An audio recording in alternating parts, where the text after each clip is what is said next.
হ্যাঁ, আইডিয়াটা দিয়েছিল আমার বিআই তারেক সিদ্দিকী। সেই সব কিছু করেছে। গুলি করে মারার দরকার কি?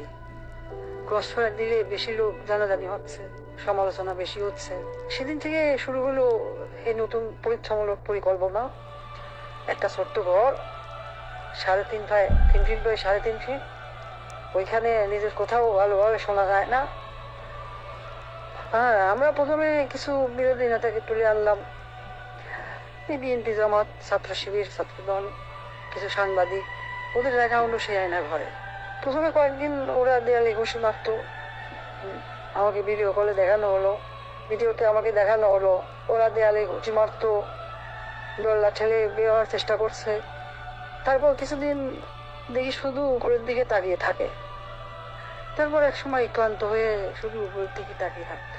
প্রথম কিছুদিন কেউ বুঝতে পারতো না কতটা সময় গেছে, কয়দিন তাদের আটক রাখা হয়েছে।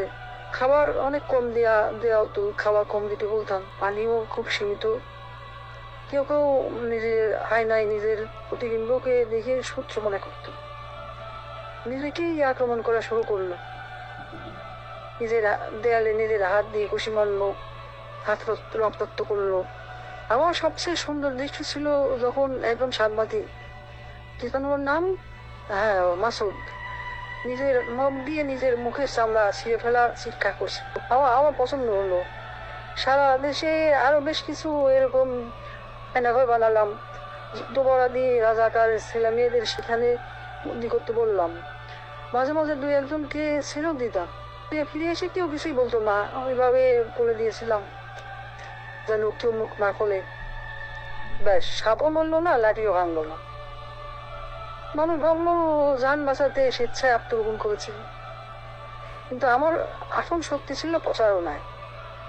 আমার দলের নেতা কর্মীরা, তারাও এই ব্যাপারটা বিশ্বাস করতে পারে।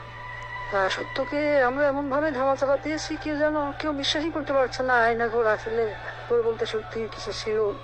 আমি হাসলাম, কারণ কেন জানেন, একবার যদি সত্য মিথ্যাকে আর মিথ্যাকে সত্য বলে চালিয়ে দেওয়া যায়, তাহলে আর কিছু করার দরকার নেই। মানুষের মনে সন্দেহ ঢুকিয়ে দেওয়াই যথেষ্ট। আমার বাবা বলতেন, একবার যদি কেউ নিজের চোখে দেখা জিনিসকে সন্দেহ করতে শেখে, তবে সে নিজের জীবনের উপর বিশ্বাস রাখে না। তখনই তুমি তাকে সম্পূর্ণ দখল করে দিতে পারবে। আমি তাই করেছি। আমি তাদের মনের উপর শাসন করেছি। আমি তাদের কল্পনাকে বন্দি করেছি। হাসতায় আজও মানুষ সন্দেহ করে আয়না ভালো বলে সত্যি কিছু ছিল। শেখ হাসিনা আয়নাঘর নিয়ে